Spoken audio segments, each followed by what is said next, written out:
આજે આપણે વાત કરીશું 18 વર્ષ પહેલા 2006માં બનેલી ઘટનાની, જેણે સમગ્ર ભારતને વિચારવા માટે મજબૂર કરી દીધું હતું. તે ઘટના છે નિઠારી હત્યાકાંડ. આ એક એવી ઘટના છે જેમાં આરોપી પકડાય છે, તેને મૃત્યુદંડની સજા પણ થાય છે, છતાં પણ 18 વર્ષ પછી તે નિર્દોષ સાબિત થાય છે. 2006ના સમયમાં નોઈડાના નિઠારી ગામના એક ઘર પાસેની ગટરમાંથી પોલિથીનની થેલીઓ મળી આવે છે, જેમાં ભરેલા હોય છે માનવ શરીરના હાડકાં.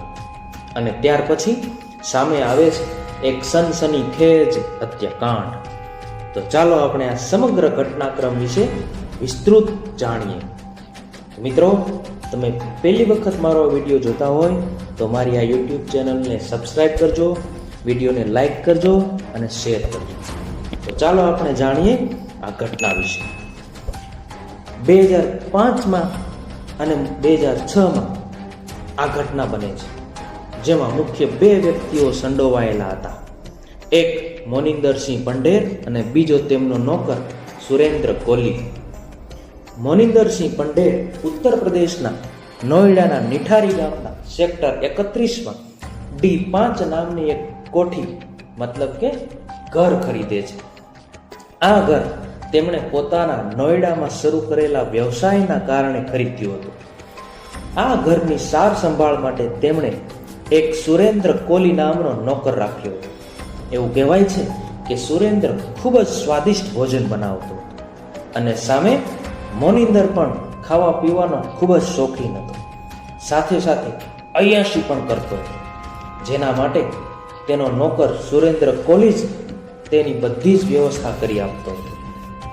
કહાની શરૂ થાય છે. હવે બને છે એવું કે આ વિસ્તારના બાળકો અચાનક ગુમ થવા લાગે છે, જેમાં મોટા ભાગની છોકરીઓ હોય છે.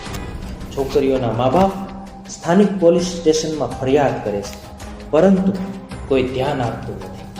સ્થાનિક લોકોનું માનવું એવું હોય છે કે D5 નંબરની કોઠીની પાછળ આવેલી નગરપાલિકાની પાણીની ટાંકી પાસેથી બાળકો ગુમ થઈ રહ્યા છે. બાળકોના ગુમ થવાનું પ્રમાણ વધવાને લીધે સ્થાનિક લોકો રેઝિડેન્ટ વેલફેર એસોસિએશનના અધ્યક્ષ SC મિશ્રાની મદદથી તપાસ કરાવડાવે છે.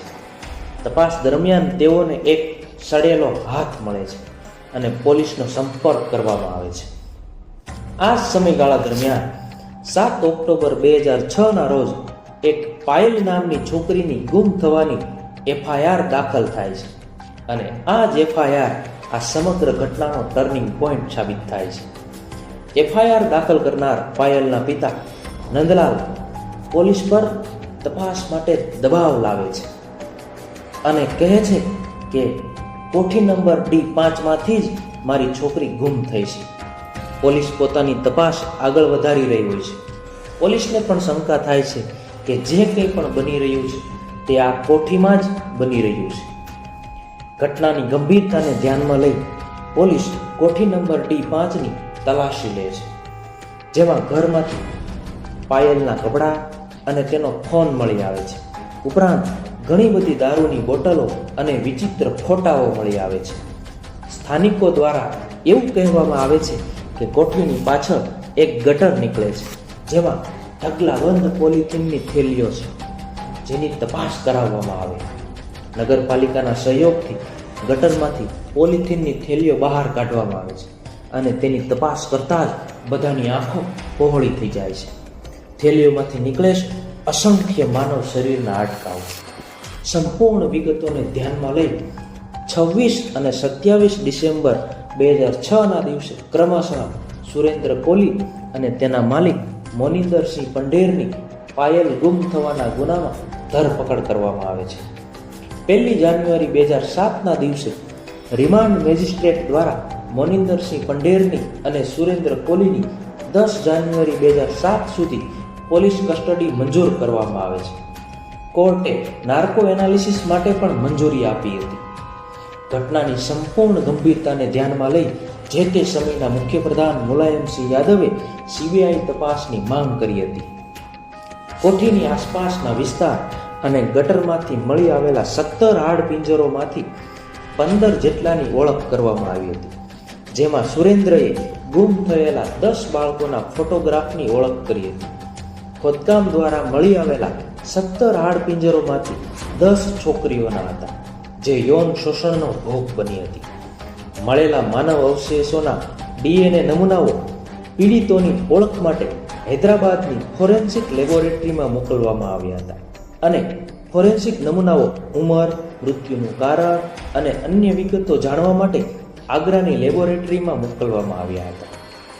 મળી આવેલા મૃતદેહોના ધડ ગાયબ હતા, જેના લીધે એવી શક્યતાઓ સેવાઈ રહી હતી કે માનવ અવયવોના ગેરકાયદેસર વેપાર માટે હત્યાઓ થઈ હતી.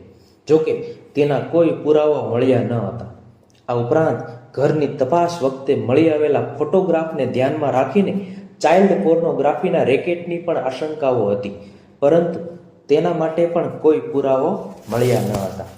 બંને આરોપીઓને 4 જાન્યુઆરી 2007ના રોજ બ્રેઇન મેપિંગ અને પોલીગ્રાફી ટેસ્ટ ઉપરાંત નાર્કો એનાલિસિસ કરાવવા માટે ગાંધીનગરમાં ફોરેન્સિક સાયન્સ ડિરેક્ટોરેટમાં લાવવામાં આવ્યા હતા, જ્યાં આરોપી સુરેન્દ્રએ બધા મૃત્યુ ગળું દબાવીને કર્યા હતા અને પીડિતાના લીવર અને શરીરના અન્ય અંગો ખાવાની કબૂલાત કરી હતી. 12 ફેબ્રુઆરી 2009ના રોજ બંને આરોપીઓને ગાઝિયાબાદની વિશેષ સેશન્સ કોર્ટ દ્વારા 8 ફેબ્રુઆરી 2005ના રોજ 14 વર્ષની બાળકી રિમ્પા હલદરની હત્યા માટે દોષિત ઠેરવવામાં આવ્યા હતા. બંને આરોપીઓને 13 ફેબ્રુઆરી 2009ના રોજ ફાંસીની સજા આપવામાં આવી હતી, કારણ કે આ કેસને રેરેસ્ટ ઓફ રેર તરીકે વર્ગીકૃત કરવામાં આવ્યો હતો. 10 સપ્ટેમ્બર 2009ના રોજ અલ્હાબાદ હાઈકોર્ટે મોનિંદરસિંહ પંઢેરને નિર્દોષ જાહેર કર્યો હતો અને તેની મૃત્યુદંડની સજાને રદ કરી હતી. 4 મે 2010ના રોજ સુરેન્દ્રને 25 ઓક્ટોબર 2006ના રોજ 7 વર્ષની આરતી પ્રસાદની હત્યા માટે દોષિત ઠેરવવામાં આવ્યો હતો અને બીજી વાર મૃત્યુદંડની સજા આપવામાં આવી હતી. 27 સપ્ટેમ્બર 2010ના રોજ સુરેન્દ્ર કોલીને 10 એપ્રિલ 2006ના રોજ 9 વર્ષની રચનાલાલની હત્યા માટે દોષિત ઠેરવવામાં આવ્યો હતો અને ત્રીજી વાર મૃત્યુદંડની સજા આપવામાં આવી હતી. 22 ડિસેમ્બર 2010ના રોજ સુરેન્દ્રને જૂન 2006માં 12 વર્ષની દીપાલીની હત્યા માટે દોષિત ઠેરવવામાં આવ્યો હતો અને ચોથી વાર મૃત્યુદંડની સજા આપવામાં આવી હતી. 24 ડિસેમ્બર 2012ના રોજ સુરેન્દ્રને 4 જૂન 2005ના રોજ 5 વર્ષની કવિતાની હત્યા માટે દોષિત ઠેરવવામાં આવ્યો હતો અને 5મી વાર મૃત્યુદંડની સજા આપવામાં આવી હતી. આમ અલગ અલગ બાળકોની હત્યાના 16 ગુનામાંથી 10 ગુનાઓમાં સુરેન્દ્રને ગુનેગાર તરીકે સાબિત કરવામાં આવ્યો હતો. 28 જાન્યુઆરી 2015માં સુરેન્દ્રની ફાંસીની સજાને આજીવન કેદમાં ફેરવવામાં આવી હતી. આ બધા જ ગુનાઓની કબૂલાત કરી હોવા ઉપરાંત કોર્ટે સજા પણ ફટકારી હોવા છતાં 16 ઓક્ટોબર 2023ના રોજ સુરેન્દ્ર અને મોનિંદરસિંહને આરોપીઓની કબૂલાત સિવાયના વિશ્વાસપાત્ર પુરાવાઓના અભાવે અલ્હાબાદ હાઈકોર્ટે બંને આરોપીઓને નિર્દોષ જાહેર કર્યા હતા, જે પીડિતોના પરિવાર માટે આ નિર્ણય આઘાત સમાન હતો. તો મિત્રો, આ બંને આરોપીઓને તમે શું કહેશો? નરપિચાસ કે આદમખોર?